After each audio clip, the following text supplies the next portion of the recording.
কথা দিয়েছেন, কত কষ্ট করেছেন।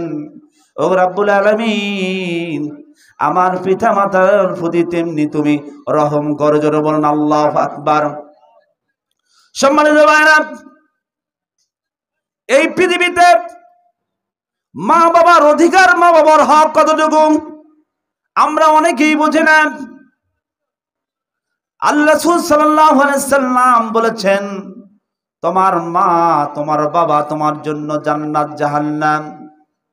তুমি যদি তাদের জীবদ্দশায় তাদের সঙ্গে ভালোভাবে আচরণ করে তাদের নেক দোয়া নিয়ে তুমি যদি জীবন যাপন করো তাহলে তোমার জন্য জান্নাত। আর তুমি যদি তাদের বদদোয়া নাও, তাদের সঙ্গে অসন্তুষ্ট করো, তাহলে তোমার জন্য জাহান্নাম। আল্লাহ রাসূল সাল্লাল্লাহু আলাইহি সাল্লামের সাহাবী এসে বলে, ইয়া রাসূলুল্লাহ, আমি নামাজ পড়ি, রোজা রাখি, আমি এমন কোন শরীয়তের বিধান নাই আমি পালন করি না, তাহাজ্জুদ পড়ি, জিকির আজকার করি, সবই করি, এ রাসূলুল্লাহ এর প্রতিদান আমার জন্য কি রয়েছে? আল্লাহ রাসূল সাল্লাল্লাহু আলাইহি সাল্লাম বললেন, হে আমার সাহাবী, তোমার হাসর নাসর হবে সলফে সালেহিন, শাহাদাইন এবং নবী রাসূলদের সঙ্গে তোমার ওই কাতারে, একই কাতারে তোমার হাসর হবে। কিন্তু হে সাহাবী, শোনো রাখো, তুমি এইগুলো ইবাদত করার পরও যদি তুমি তোমার পিতা মাতার সাথে খারাপ আচরণ করো, তাদের বদদোয়া নাও, তোমার কোনো ইবাদত কবুল হবে না, তোমাকে জাহান্নামে যেতে হবে। নাউজুবিল্লাহ বলেন।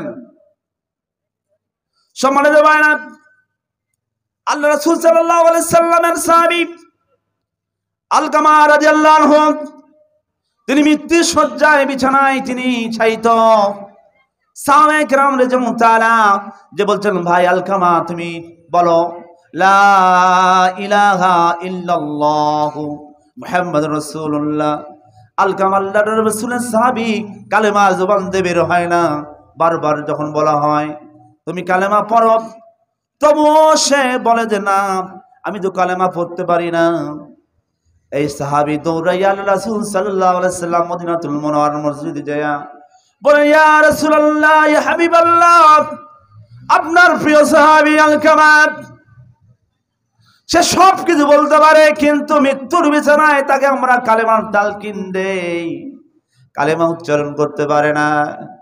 আল্লাহ রাসূল সাল্লাল্লাহু আলাইহি সাল্লাম বললেন, হে আমার সাহাবীরা, তোমরা শুনে রাখো, তোমরা একটু জেনে নাও, খোঁজ নাও তার কোনো পিতা অথবা মাথা বেঁচে আছে কিনা। এক সাহাবী বললেন, ইয়া রাসূলুল্লাহ, তার তো আপনজন বলতে এই দুনিয়ায় কেউ নাই, তার একটি মা রয়েছে। আল্লাহ রাসূল সাল্লাল্লাহু আলাইহি সাল্লাম বললেন, তার মায়ের খোঁজ নাও। তার মায়ের খোঁজ নেওয়া হলো। সাহাবারা বললেন, হে মা, আপনার সন্তান আলকামাকে আপনি মাফ করে দিন। বলে, না, আমি মাফ করে দেব না। আল্লাহ রাসূল সাল্লাল্লাহু আলাইহি সাল্লামের কানে চলে আসলো কথাটা। আল্লাহ রাসূল সাল্লাল্লাহু আলাইহি সাল্লাম চলে আসলেন, এসে আলকামার মাকে বললেন, মা, তুমি সত্যি করে বলো তোমার সন্তান তোমার সঙ্গে কি আচরণ করেছে? আলকামার মা বলল, শৈশবকালে, ছোটকালে আমার স্বামী আলকামার আব্বা মারা যায়, তখন তো আমি কোলে পিঠে করে খেয়ে না খেয়ে আপনার সাহাবী আলকামাকে আমি মানুষ করেছি। কিন্তু বিয়ে শাদীর করার পর আপনার সাহাবী আলকামা আমার সন্তান বইয়ের কথা শুনে আমার সঙ্গে খারাপ আচরণ করে।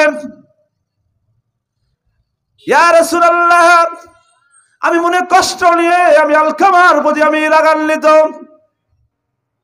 আল্লাহ রাসূল বললেন, হে মা, তুমি তোমার সন্তান আলকামাকে মাফ করে দাও, ক্ষমা করে দাও। আলকামার মা বলেন, না না, আমি আমার সন্তান আলকামাকে মাফ করে দিতে পারি না। আল্লাহ রাসূল সাল্লাল্লাহু আলাইহি সাল্লাম হযরত বেলাল রাদিয়াল্লাহু তাআলাকে বললেন, বেলাল, কিছু শুকনো লাকড়ি করে নিয়ে আসো, আগুন জ্বালাও, আমার সাহাবী আলকামাকে আগুনের জ্বলন্ত আগুনের মধ্যে পুরে সারকার করে দিব। আলকামার মা চোখ দিয়ে ঝরঝর করে পানি বের হয়ে যায়। আর আল্লাহ রাসূল সাল্লাল্লাহু আলাইহি সাল্লাম বলেন, হে মা, তুমি যদি তোমার সন্তানকে ক্ষমা না করো, তোমার সন্তান চিরস্থায়ী জাহান্নামের আগুনে জ্বলবে। তুমি দেখে না, দুনিয়ার আগুনে তোমার আলকামা জ্বলতে জ্বলতে জাহান্নামে চলে যাবে। আলকামার মা চিৎকার দিয়ে কান্দে বলেন, ইয়া রাসূলুল্লাহ, ইয়া হাবিবাল্লাহ, আমি আমার আলকামাকে 10 মাস 10 দিন পেটে ধরেছি, কত কষ্ট করেছি, আর আমার সন্তান আমার চোখের সামনে আগুনে পুড়ে জুড়ে শেষ হয়ে যাবে। আমি তো এমন নিষ্ঠুর মা হতে পারি না। আলকামার মা চিৎকার দিয়ে জমিনে পড়ে গেলেন, বললেন, ইয়া রাসূলুল্লাহ, আমি আমার আলকামাকে মাফ করে দিলাম। সঙ্গে সঙ্গে আল্লাহ রাসূল সাল্লাল্লাহু আলাইহি ওয়াসাল্লাম বললেন, যাও আমার আলকামাকে কালেমার তালকিন দাও। আলকামার কাছে এসে সাহাবীরা বললেন, দেখলেন আলকামা নিজে নিজেই বলতেছে, লা ইলাহা ইল্লাল্লাহু মুহাম্মাদুর রাসূলুল্লাহ। আলকামা রাদিয়াল্লাহু তাআলা কালেমা পড়তে পড়তে দুনিয়া থেকে বিদায় নিলেন। সুবহানাল্লাহ। আল্লাহ রাসূল সাল্লাল্লাহু আলাইহি সাল্লাম আলকামাকে গোসল করালেন, আলকামার কাফন পরাইলেন, আলকামার লাশটাকে কবরের মধ্যে শোয়াইয়ে দিলেন, মাটি দিয়ে দিলেন। উপস্থিত সাহাবীদের সামনে দাঁড়িয়ে বললেন, ও আমার সাহাবীরা, তোমরা শুনে নাও, জেনে নাও, তোমরা যতই ইবাদত করো না কেন, যতই আবেদ হও না কেন, দুনিয়ার বুকে যদি কোনো সন্তান যদি মা বাবার সঙ্গে আবদ্ধ হয়ে যায়, বাবার সঙ্গে যদি খারাপ আচরণ করে, তাদের বদদোয়া নিয়ে নেয়, আল্লাহ রাব্বুল আলামিন ওই বান্দার কোনো ইবাদত, কোনো নামাজ রোজা কোনো কবুল করবেন না।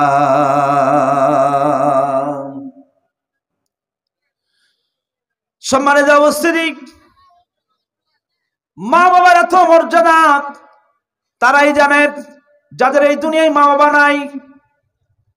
আমি বগুড়ায় একটি হাফেজি মাদ্রাসা যাওয়ার পর দেখলাম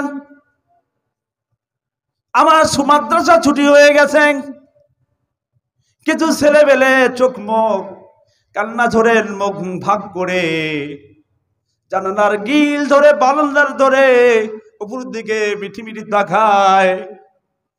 আমার সন্তানকে বললাম, বাবা এই ছেলেটা কি পারবে না, বলে এরা ইতিম। কাছে গেলাম, যে বললাম, বাবা তোমার নাম কি? নাম বলে কিন্তু দেখলাম চোখের মধ্যে ঝাপসা ঝাপসা পানি, মাথায় হাত বুলালাম। বোলানোর পরে বললাম, বাবা তুমি এখান থেকে কতদিন তো থাকো? বলে, জানি না, আমি অনেকদিন থাকি, এক জায়গায় থাকতাম, আমাকে এই মাদ্রাসায় রেখে গিয়েছে আমার বাবা, মারা গিয়েছে। এই সন্তানকে মাদ্রাসায় রেখে যাওয়ার পর যখন কোন ছুটি নেওয়ার পর আমার সন্তানরা বলে বাড়িতে যে আমি এই করবো সেই করবো, শীতের পিঠা খাবো। একটি তিন সন্তান বলেছে, পিঠা কেমন লাগে আব্দুল্লাহ, পিঠা কেমন লাগে? আমার সন্তান বলেছে, পিঠা খুব মজা লাগে, ভালো লাগে। সে তখন আর কিছু বলতে পারে না, সে মন ভার করে অন্যদিকে চলে যায়। কারণ এই দুনিয়ার বুকে এসেছে, মা নাই বাবা নাই, তারা ইতিম।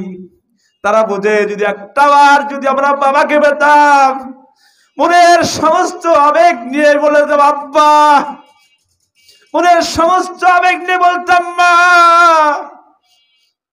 তাদের মনের ভিতরে আবেগ রয়েছে, কিন্তু এই দুনিয়ায় থাকার পরেও তারা আব্বাকে আব্বা ডাকতে পারে না, মাকে মা ডাকতে পারে না।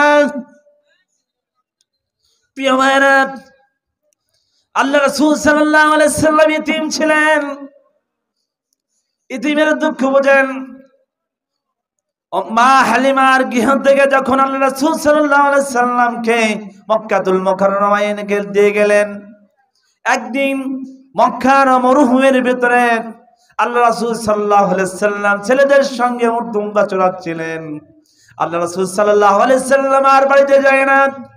সমস্ত ছেলে মেয়ে যখন চলে যায়, যাওয়ার পর সন্ধ্যা ঘনিয়ে আসে, আল্লাহ রাসূল সাল্লাল্লাহু আলাইহি সাল্লামের মা উম্মে আমেনাকে বললেন, আমেনা তার দাসী উম্মে আইমানকে বলে, আইমান রে, যা আমার মুহাম্মদকে নিয়ে আয়। উম্মে আইমান আমার রাসূল সাল্লাল্লাহু আলাইহি ওয়াসাল্লামের কাছে মরহুম যে বলে, বাবা মুহাম্মদ চলো, বাড়িতে চলো, সন্ধ্যা হয়ে গেছে, রাত ঘনিয়ে যাচ্ছে। আমার রাসূল বলেছিলেন, এ উম্মে আইমান, তায়েফের বুকে আমার দুধ মা হালিমার গিয়েছিলাম, মক্কা ভূমিতে এসেছি। আমি কয়েকদিন ধরে দেখতেছি এখানে সন্ধ্যাবেলায় খেলা শেষে সমস্ত ছেলে মেয়ের আব্বা আম্মা আসে, তাদেরকে নিয়ে যায়। আমার আব্বা আম্মা, আমার আব্বা যান কোথায়? উম্মে আইমান জোর করেন, তাও নিয়ে যেতে পারে না। আমার রাসূল সাল্লাল্লাহু আলাইহি সাল্লামের মা এসে আমার নবীকে এসে বলে, বাবা চলো। আমার নবী বলেন, মা আমার আব্বা আব্দুল্লাহ কোথায়?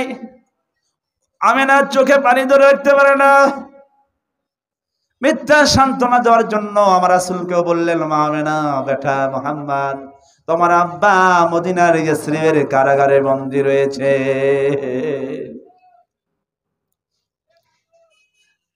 তোমাকে আমি মদিনায় ইয়াসরিবে তোমার আব্বার কাছে নিয়ে যাব।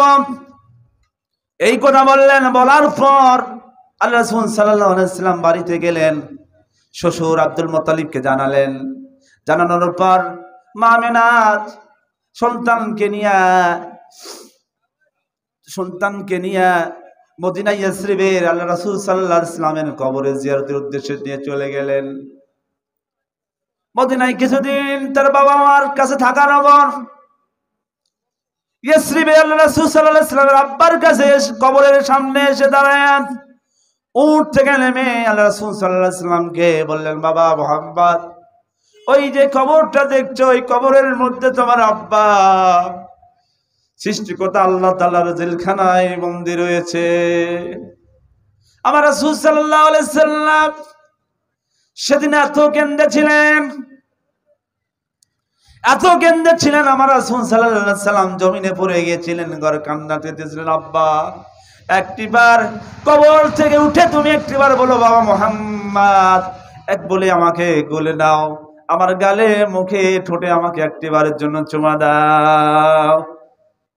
আল্লাহ রাসূল সাল্লাল্লাহু আলাইহি ওয়াসাল্লামের কান্নাতে গড়গড়াতে মা আমেনা জোর করে কোলে নিয়ে উঠের উপর চড়ে আবার মক্কা ভূমির দিকে ফিরে আসতেছিলেন। আমার রাসূলের মা এত ডিপ্রেশন, ইমোশনাল হয়ে গিয়েছিলেন। কিছু দূর আসার পর আল্লাহ রাসূল সাল্লাল্লাহু আলাইহি ওয়াসাল্লামের মা উঠ থেকে জমিনে পড়ার উপক্রম হয়ে গেলেন। আর উম্মে আইমানকে বললেন, উম্মে আইমান রে, আবার একটা কথা রাখবি, আমি মনে হয় আর এই দুনিয়ায় বাঁচব না। আমার ইতিম সন্তান মুহাম্মদকে তোর হাতে দিয়ে গেলাম, যতদিন বাঁচবি আমার মুহাম্মদকে নিজের মায়ের মতন লালন পালন করবি। উম্মে আইমান কথা দিলেন। আমার রাসূলের মা উঠ থেকে জমিনে পড়ে মারা গেলেন। এই দুনিয়ায় আল্লাহ রাসূল সাল্লাল্লাহু আলাইহি ওয়াসাল্লাম ইতিম হয়ে গেলেন, অসহায় হয়ে গেলেন। প্রিয় ভাইরা, এই দুনিয়ায় মা বাবার যে কত মর্যাদা, মা বাবার যে কত সম্মান। একজন বিখ্যাত ধনী লোক, সে একটা ছোটখাটো ব্যবসা করত। প্রতিদিন বাজার থেকে আসার পর ব্যবসার কিছু মুনাফা মায়ের হাতে। তোমা, আমি শুনেছি তুমি যদি দোয়া করো, আমি গরিব মানুষ, আমার ব্যবসায় মুনাফা হবে, লাভ, আমি দুনিয়ায় যাব। মা যখন টাকা নিয়ে রেখে প্রতিদিন দেওয়ার আগে ধুঁ দিয়ে দোয়া দিয়ে ছেড়ে দিত। আজকে বাংলাদেশের শ্রেষ্ঠ ব্যবসায়ী হয়েছেন ওই ব্যক্তি, তার জীবনের মধ্যে বলেছেন, আমি ছোটবেলায় আমি যে যতটুকু পর্যায়ে এসেছি, আজকে এই আসার পিছনে আমার মায়ের দোয়া রয়েছে। জোরে আল্লাহু আকবার। সম্মানিত ভাইরা, এই মেরাজের 14টি শিক্ষার মধ্যে 2 নম্বর শিক্ষা রব্বুল আলামিন দিলেন, পিতামাতার সাথে ইহসান করা, তাদের হক আদায় করা। মা বাবার সাথে যদি বেয়াদবি করেন, অবাধ্য হয়ে নাফরমানি করেন, আপনার কপাল পুড়ে যাবে। আল্লাহ রাসূল সাল্লাল্লাহু আলাইহি ওয়াসাল্লাম বলেছেন, কয়েকটি ব্যক্তি জান্নাতে যেতে পারবে না। জান্নাতের কোনো ঘ্রাণ পাবে না। তার মধ্যে এক নাম্বার হচ্ছে যারা পিতামাতার সাথে বেয়াদবি করে, পিতামাতার সাথে নাফরমানি করেন। জোরে বলেন নাউযুবিল্লাহ।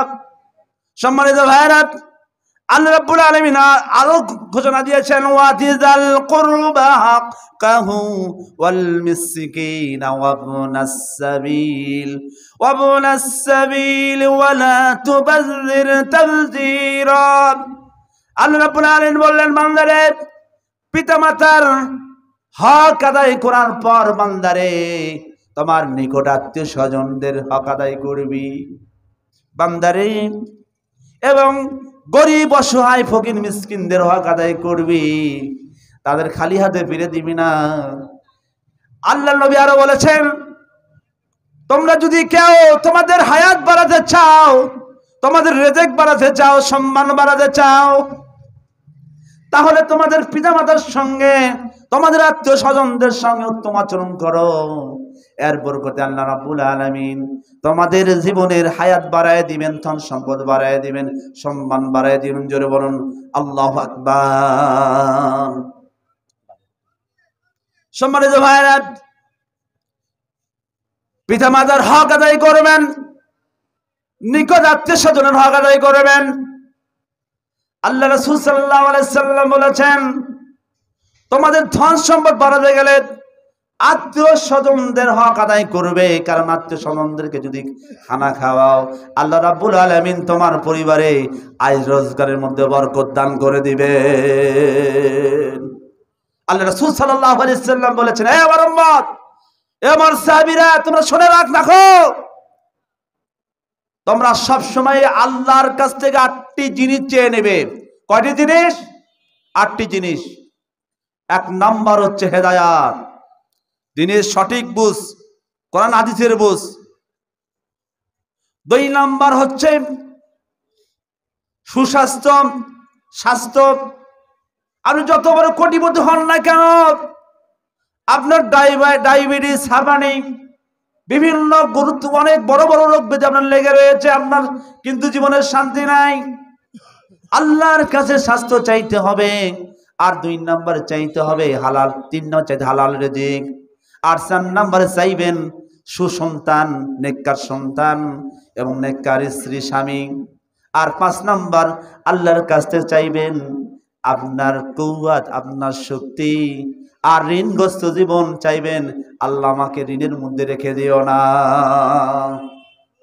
এখনকার মানুষের ঋণ আছে না নাই বলেন তো?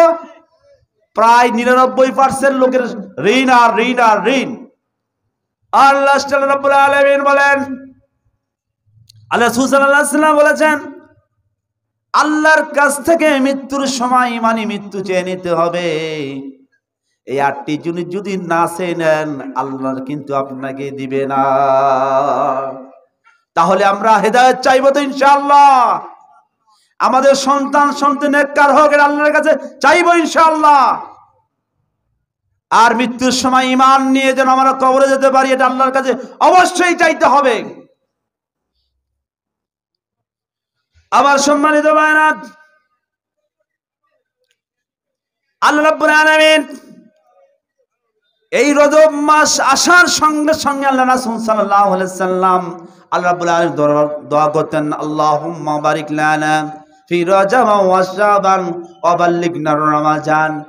হে আল্লাহ, এই রজব এবং বরকতের, এই রজব এবং শাবানের আমাকে বরকত দান করো এবং আমার হায়াতটাকে রমজান পর্যন্ত বাড়িয়ে দাও। জোরে বলুন সুবহানাল্লাহ। আমার ভাইরা, এই রজব মাসে আল্লাহ রাসূল সাল্লাল্লাহু আলাইহি সাল্লামের আগে গিয়েছেন, 7 আসমান পাড়ি দিয়ে, সিদরাতুল মুনতাহা পাড়ি দিয়ে আল্লাহ তাআলা আরশে মুআল্লার দেওয়ালে দেখলেন একটি দুই আয়াত বিশিষ্ট লেখা দেখলেন।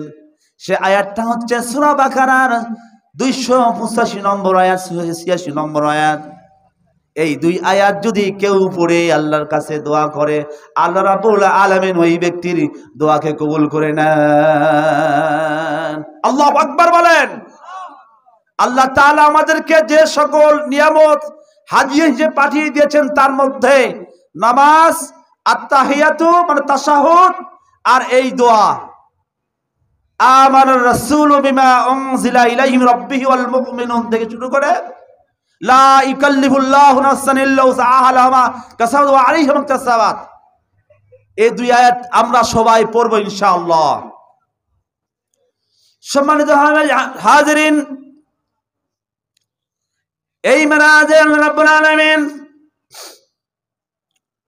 তার হাবিবকে জাহান্নামের মধ্যে দেখলেন।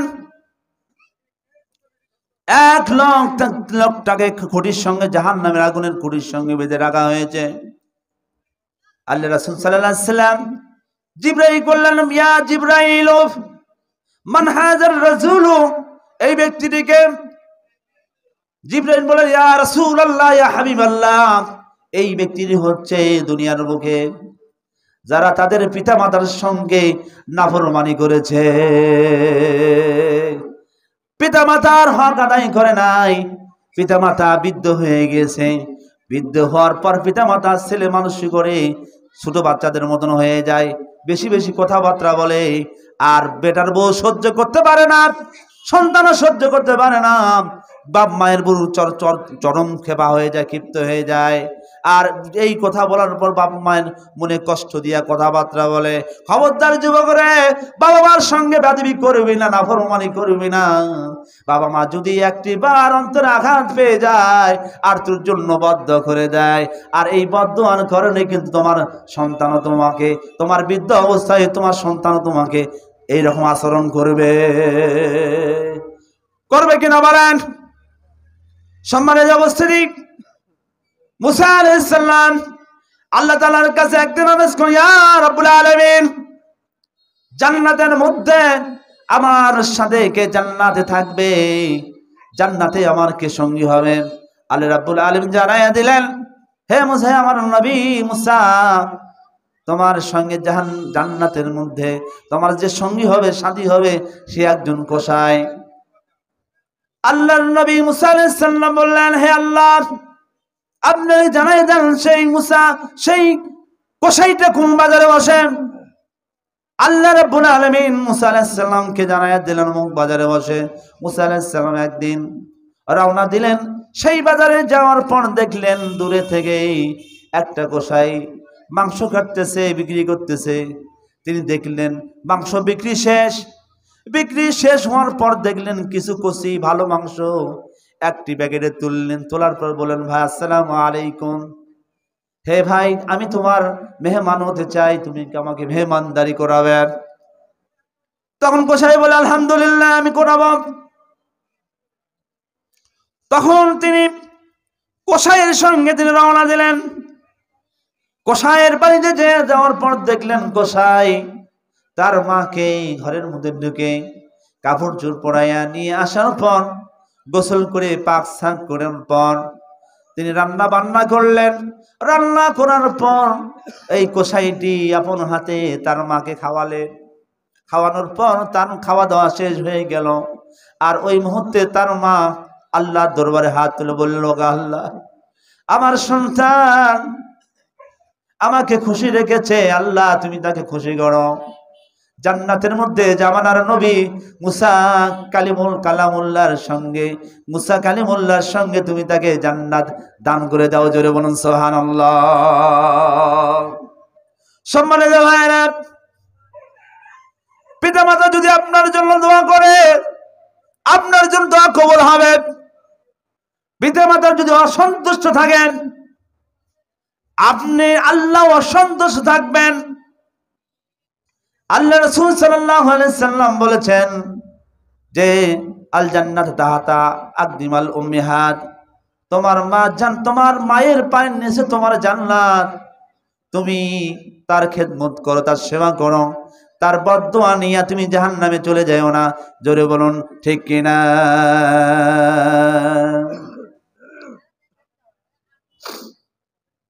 আমার ভাইরা,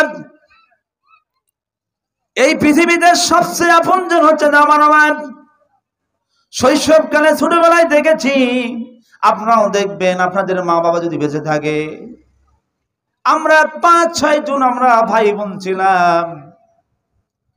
লাস্টে খাওয়া আমাদের খাওয়ানোর পর মা দেখেছি ওই তরকারির পাতিলের মধ্যে পানি দিয়া, ওই পানি নিয়ে লবণ দিয়া সাদা ভাত খেয়েছে। আমার একদিন হাত কেটে গেলাম, আমার হাত কেটে থেকে আমার মা অজ্ঞান হয়ে জমিনের মধ্যে পড়ে গেলেন।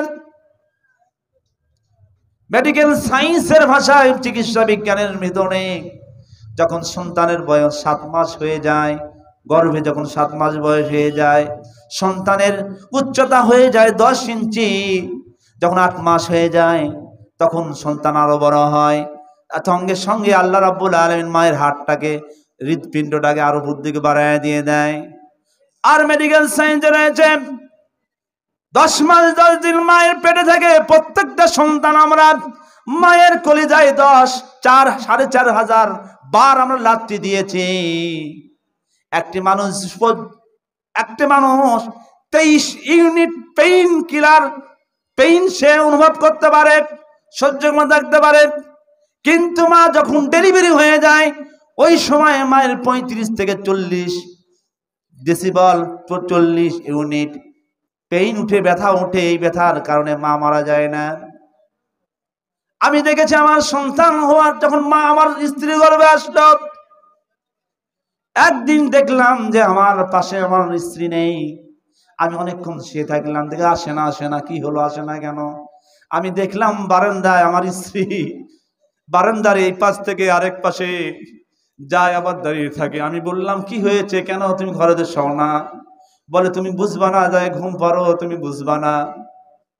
আবার দেখেছি শুধু শুধু হুট করে যখন আমার স্ত্রী হুট করে উঠে পেটে হাত দিয়ে চেপে ধরে থাকে আর বলে কি ব্যাপার, আমার এই সন্তান কত বয়স হয়ে গেল, অথবা আমার পেটে কেন যে ব্যথা অনুভব করি, আমার কেন ব্যথা ওঠে না? চলো চলো ডাক্তার কাছে নিয়ে চলো, আল্ট্রাসোনোগ্রাম করে দেখো। আমার স্ত্রী কে আমি দেখেছি যখন বিদায় নেওয়ার সময় হয়েছে, তখন আমার কাছে যাবার সময় বলতেছেন, আমার স্বামী,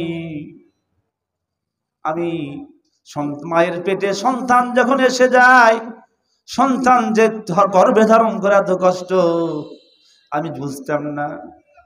আমি যদি আপনার কাছে ঘর সংসার করতে যাইয়া ভুল করে থাকি, দয়া করে আল্লাহর রাস্তায় আমাকে ক্ষমা করে দিয়ে।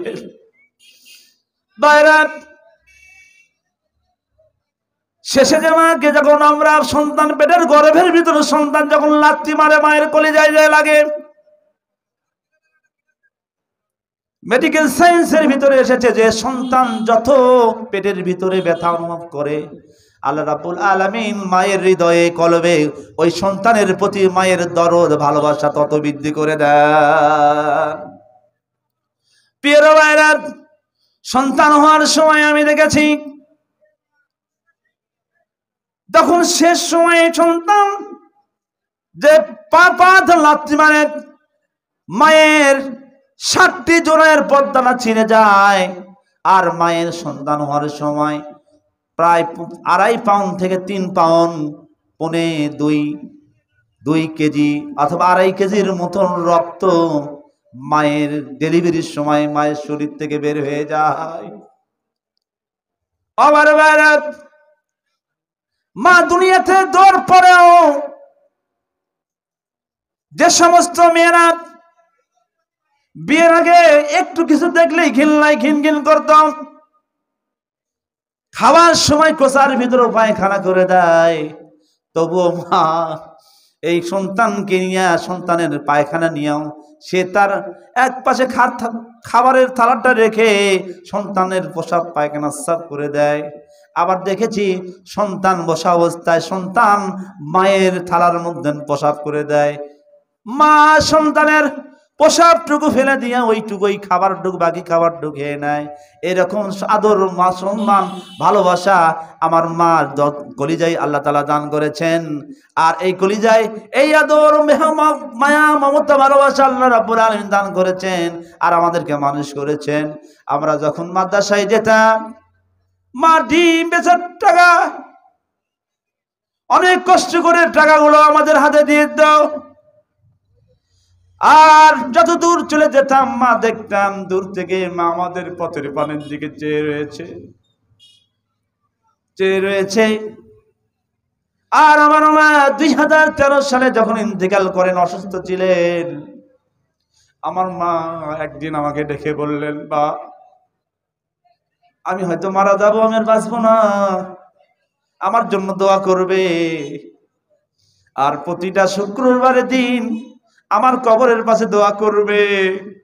খবরদার নামাজ ত্যাগ করবি না, সাধ্য মতো নামাজ আদায় করবি, আর আমার জন্য দোয়া করবি। আর আমার মৃত্যু যেন আল্লাহ তাআলা ইমানি হালতে আমাকে এই দুনিয়া থেকে উঠায় না। আমার ভাইরা, আমাদের পিতা মাতা আমাদের মানুষ করতে যায়, সেরা পাঞ্জাবি সেরা লুঙ্গি পরে মাঠে ঘাটে বাজারে চলে গিয়েছেন।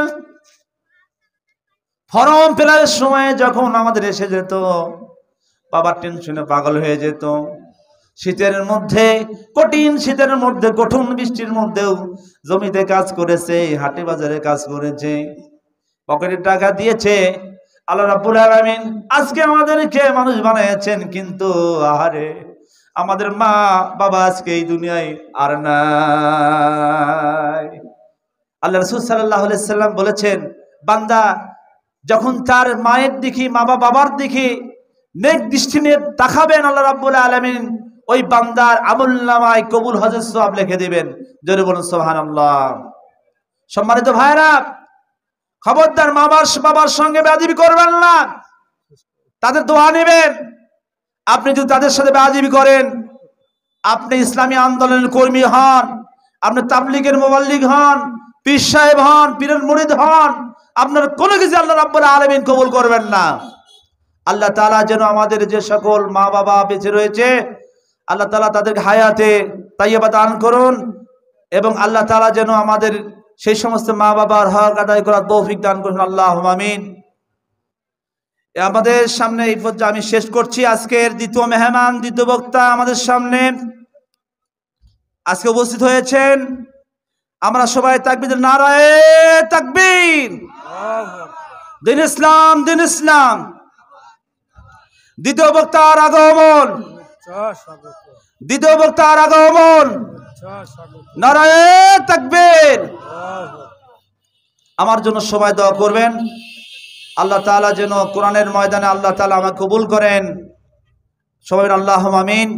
আল্লাহ তাআলা যেন সকলকে সুস্থ রেখে নেক হায়াতে হালাল রিজিকের ব্যবস্থা করে দেন। আমাদের মৃত্যু যেন কোরআনের উপর, ইসলামের উপর, আমলের উপর হয়। আল্লাহ তাআলা যেন তার রাসূলকে না দেখাইয়া এই দুনিয়া থেকে বিদায় না করেন।